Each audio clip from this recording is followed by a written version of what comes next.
வணக்கம். ஆகாஷ்வாணி புதுச்சேரி செய்திச் சுருக்கம் வாசிப்பவர் ஆதவன்.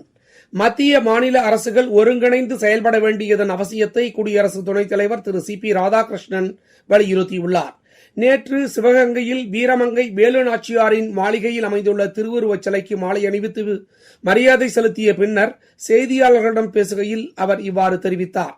முன்னதாக மதுரை வண்டியூரில் நடைபெற்ற நிகழ்ச்சியில் சுதந்திர போராட்ட வீரர் வ.உ. சிதம்பரனாரின் சிலை கட்டுமான பணிகளுக்கும் அவர் அடிக்கல் நாட்டினார்.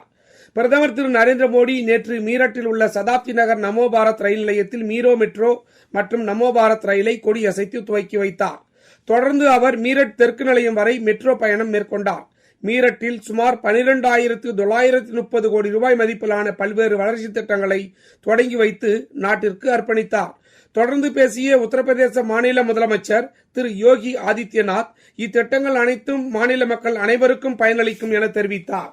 மத்திய அரசு மக்கள் நலனுக்காக நல்லாட்சியை வழங்குவதில் உறுதியாக இருப்பதாக வேளாண் மற்றும் விவசாயிகள் நலத்துறை அமைச்சர் திரு சிவராஜ் சிங் சௌஹான் தெரிவித்துள்ளார்.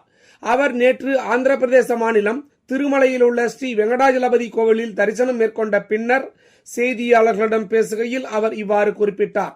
புதுச்சேரியின் பிராந்தியமான காரைக்கால் மாவட்டத்தில் உள்ள பிரசித்தி பெற்ற திருநள்ளாறு ஸ்ரீ தார்பணேஸ்வரர் ஆலயத்தில் சனிப்பெயர்ச்சியை முன்னிட்டு பூர்வாங்க பூஜை ஆராதனை விழா நேற்று தொடங்கியது. இந்நிகழ்வில் நலத்தீர்த்தத்தில் நடைபெற்ற ஆரத்தியில் புதுச்சேரி துணைநிலை ஆளுநர் திரு கைலாஷ்நாதன், குடிமைப் பொருள் வழங்கல் துறை அமைச்சர் திரு திருமுருகன், காரைக்கால் மாவட்ட ஆட்சியர் இஷிதா ராட்டி மற்றும் அரசு அதிகாரிகள் கலந்து கொண்டனர். 2.5 ஆண்டுகளுக்கு ஒருமுறை நடைபெறும் சனிப்பயிற்சி விழாவிலும் அதற்கு முன்னதாக நடைபெறும் ஹோமங்கள் மற்றும் சிறப்பு பூஜையிலும் பக்தர்கள் திரளாக பங்கேற்க ஏதுவாக ஆலயம் சார்பில் சிறப்பு ஏற்பாடுகள் செய்யப்பட்டுள்ளன. இத்துடன் இந்த செய்திச் சுருக்கம் நிறைவு பெறுகிறது.